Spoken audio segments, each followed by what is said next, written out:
Dear student, welcome to our online digital class.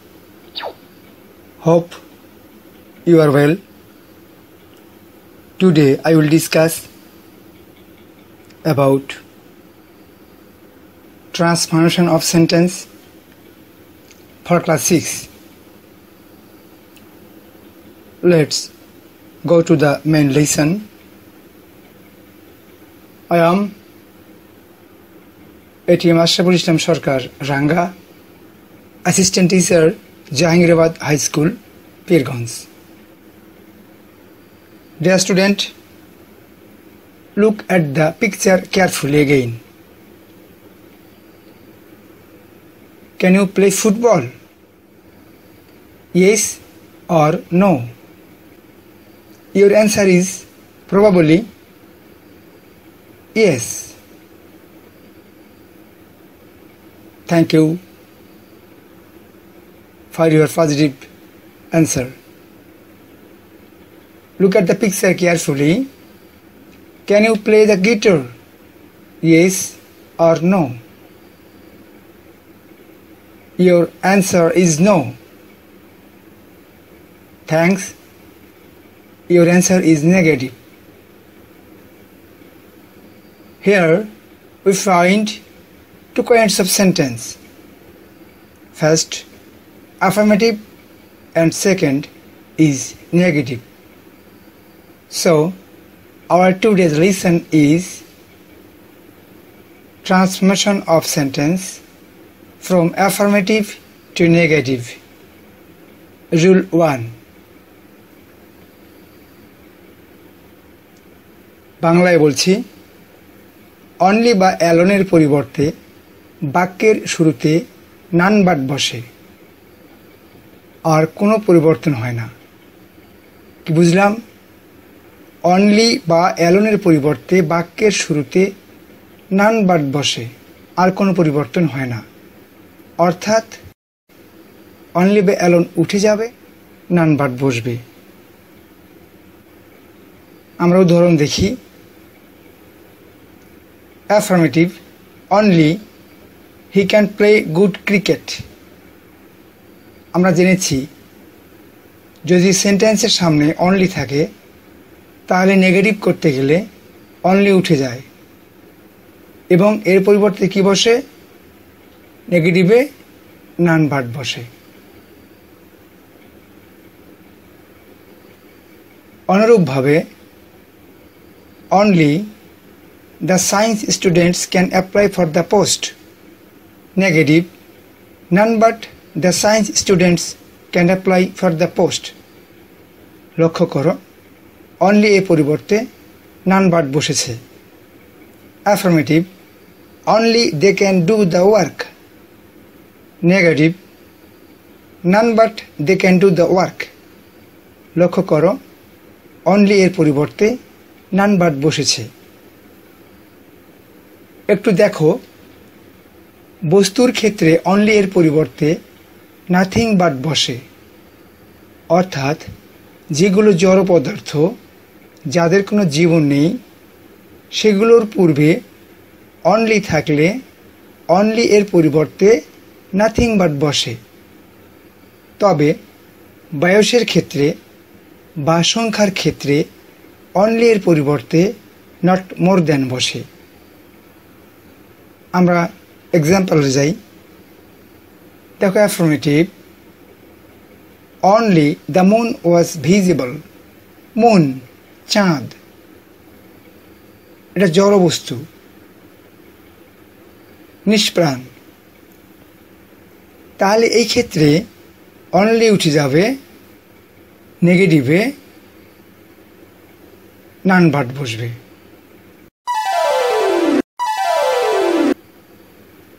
Only উঠে যাবে, only এর জায়গায় শুধুমাত্র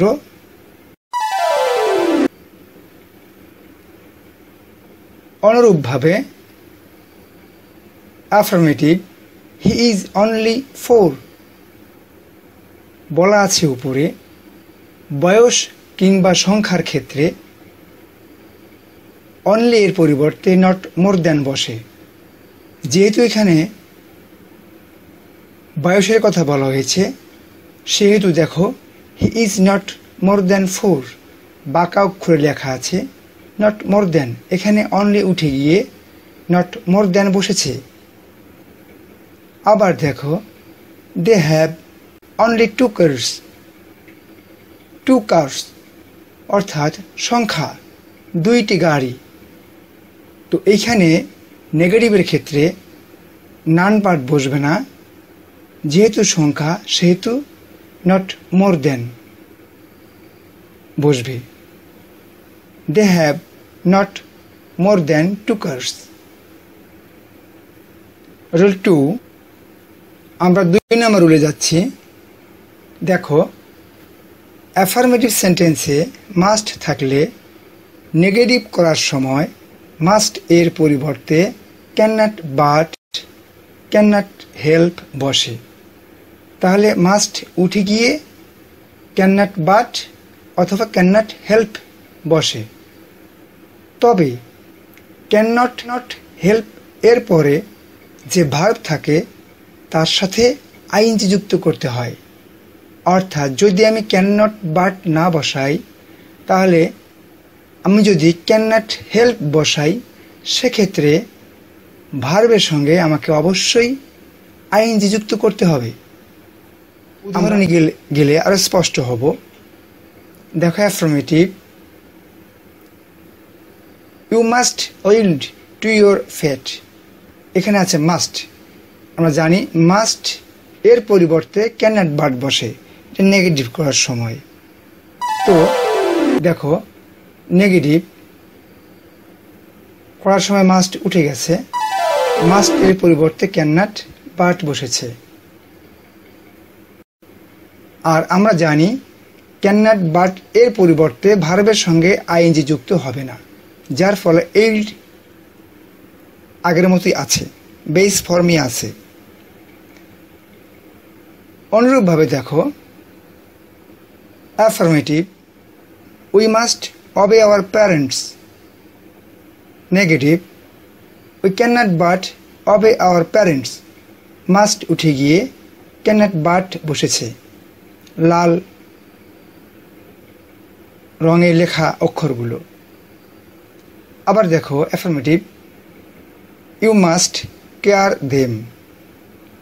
negative, you can not help caring them. লক্ষ্য করো এখানে মাস্ট এর পরিবর্তে আমরা কিন্তু ক্যান নট বাট বসাইনি, ক্যান নট হেল্প বসিয়েছি, যার ফলে মূল ভার্ব কেয়ার এর সঙ্গে আইএনজি যুক্ত হয়ে কেয়ারিং হয়ে গেছে। তাহলে আমরা বুঝলাম যদি ক্যান নট বাট বসাই মাস্ট এর পরিবর্তে, তাহলে মূল ভার্বের বেস ফর্ম অর্থাৎ ওইরকমই থাকবে। আর যদি আমরা মাস্ট তুলে দিয়ে ক্যান নট হেল্প বসাই, তাহলে অবশ্যই মূল ভার্বের সঙ্গে আইএনজি যুক্ত করতে হবে। ডিয়ার স্টুডেন্ট, আমরা এখন 3 নম্বর নিয়মে যাচ্ছি। দেখো এখানে বলা আছে এভরিকে নেগেটিভ করতে হলে এভরি এর পরিবর্তে দেয়ার ইজ নো বসে। তাহলে এভরি উঠে যাবে, দেয়ার ইজ নো বসবে, প্লাস বাট বসবে, প্লাস এভরি এর পরের শব্দটি বসবে, প্লাস প্রদত্ত সেন্টেন্সের বাকি অংশ বসবে। একটু ঝামেলা হলেও আমরা উদাহরণটা দেখলে পরিষ্কার হব। খুব মনোযোগ দিয়ে উদাহরণটা দেখি আমরা। দেখো অ্যাফার্মেটিভ, এভরিওয়ান হেটস টেররিস্ট, এখানে এভরি যুক্ত আছে। দেখো নেগেটিভে বলা আছে কি করবে, এভরি উঠে যাবে, সেখানে কি বসবে, দেয়ার ইজ নো বসবে। তাহলে এভরি উঠে গিয়ে দেয়ার ইজ নো। আমরা আরেকবার দেখি, এভরি উঠে গিয়ে নেগেটিভে দেয়ার ইজ নো বসেছে। তারপরে সাবজেক্ট 1 আমরা 1 বসিয়েছি। তারপরে কি বসবে, বাট, তারপরে কি বসবে এভরি এর পরের অংশ, অর্থাৎ দেখো হেটস টেররিস্ট। অনুরূপভাবে দেখো এখানে অ্যাফার্মেটিভ আছে everybody fears a lion, fears মানে ভয়। এখানে দেখো negative there is no body, ওই দেয়ার ইজ নো বসিয়েছি আমরা আগে, but hates a liar. Next দেখো from affirmative to negative rule 4, as soon as যুক্ত সেন্টেন্সকে নেগেটিভ করতে হলে নিয়মটা দেখো একটু কঠিন। অ্যাজ সুন অ্যাজ এর জায়গায় নো সুনার হ্যাড বসবে। আর একবার বলছি, অ্যাজ সুন অ্যাজ এর জায়গায় নো সুনার হ্যাড বসবে। তারপর প্রদত্ত সেন্টেন্স এর কর্তা বসবে, সাবজেক্ট। তারপর সেই সেন্টেন্স এর মূল ভার্বের পাস্ট পার্টিসিপল ফর্ম বসবে, অর্থাৎ ওই সেন্টেন্সের যে ভার্বের বেস ফর্মটি আছে, মূল ভার্বটা আছে, এইটার পাস্ট পার্টিসিপল ফর্ম বসবে। তারপর সে সেন্টেন্সের বাকি অংশ বসবে যেটুকু থাকলো। তারপরে দেন বসবে, তারপর দ্বিতীয় বাক্য বসবে। এখানে একটু ঝামেলা মনে হচ্ছে, প্যাঁচ মনে হচ্ছে, তো আসলে জটিল না। আমরা এই উদাহরণটা দিয়ে এটাকে ক্লিয়ার হওয়ার চেষ্টা করব। খুব মনোযোগ দিয়ে দেখো। অ্যাফার্মেটিভ অ্যাজ সুন অ্যাজ যুক্ত সেন্টেন্স, দেখো সামনে অ্যাজ সুন অ্যাজ,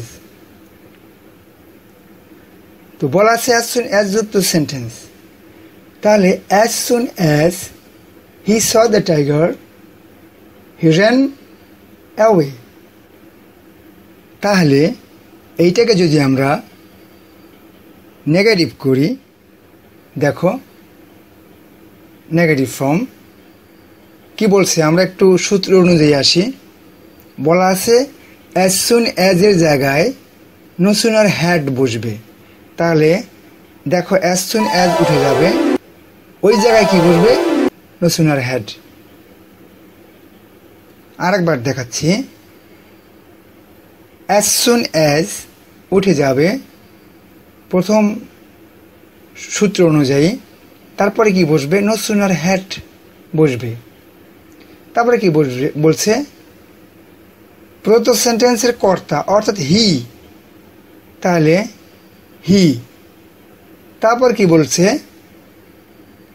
সেই সেন্টেন্সের মূল ভার্বের পাস্ট পার্টিসিপল ফর্ম বসবে। দেখো ওখানে মূল ভার্বের পাস্ট পার্টিসিপল কি, এখানে মূল ভার্ব স।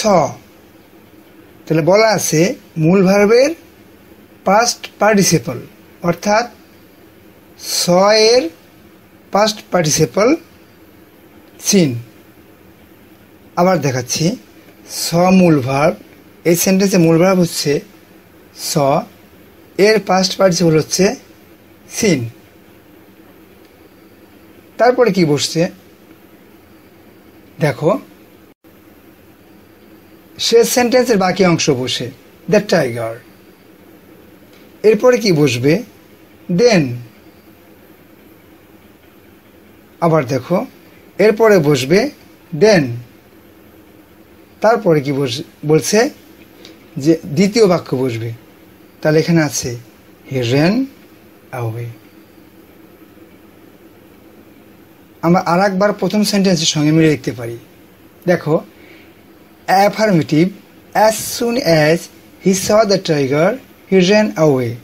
তাহলে অ্যাজ সুন অ্যাজ এর পরিবর্তে নেগেটিভে নো সুনার হ্যাড বসছে, তারপর সাবজেক্ট হি বসেছে, তারপরে মূল ভার্ব স এর পাস্ট পার্টিসিপল হয়েছে, তারপরে বাকি অংশ বসেছে, তারপরে দেন বসেছে, তারপরে সেন্টেন্সের দ্বিতীয় বাক্য বসেছে। এরূপ দেখো affirmative as soon as the boy seen the police then he ran away। Negative no sooner had the boy saw the police he ran away। তো শিক্ষার্থী বন্ধুরা, আমরা আজ বেশ কয়েকটি নিয়ম নিয়ে আলোচনা করলাম। সময়ভাবে সবকটা নিয়ম আলোচনা করা সম্ভব হলো না। আমরা যে কটা নিয়ম আলোচনা করলাম, আশা করি এগুলো বাসায় ভালো করে অনুশীলন করবে, সমস্যা হলে জানাবে। আমরা ইনশাল্লাহ আগামী ক্লাসে বাকি নিয়মগুলো নিয়ে আলোচনা করব। সেই প্রত্যাশায় তোমরা সবাই ভালো থাকো, সুন্দর থাকো, নিরাপদে থাকো, করোনামুক্ত থাকো, এই প্রত্যাশা করে আজ এখানেই বিদায় নিচ্ছি। আল্লাহ হাফেজ।